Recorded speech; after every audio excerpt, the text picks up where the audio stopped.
Hello, I'm going to show you how to fix fail to initialize GTA 5. So let's start. Now for the first method, go to the Windows taskbar, right click, after that select Task Manager. Once this opens, go to the search and look for Rockstar, GTA 5 and the launcher, either Steam or Epic Games, and make sure you terminate that. After that, go to this upside arrow, which is to show hidden icons. Make sure you have no icon of the launchers right here, so right click and select exit for each one. After that, go to your antivirus, right click and then go to open the quarantine.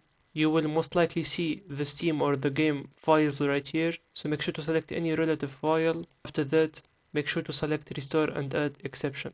If you can do it from here, you just need to go basically to Windows Security. Now go to virus protection, after that scroll down, select manage settings, scroll all the way down and select add or delete. Now basically you should select add an exclusion and add the launcher that you installed the game on. After that add Rockstar games to these exceptions. That way any file included in both of them would not be considered as a threat. After that go to your launcher, then go to your library and look for GTA 5. Once you find it, just select these three dots. After that select manage option right here and then select verify to start the process of verifying the corrupted or missing files. By that any file will be recovered safely without the need to install the game once again. So once you do that, just wait for the process to finish.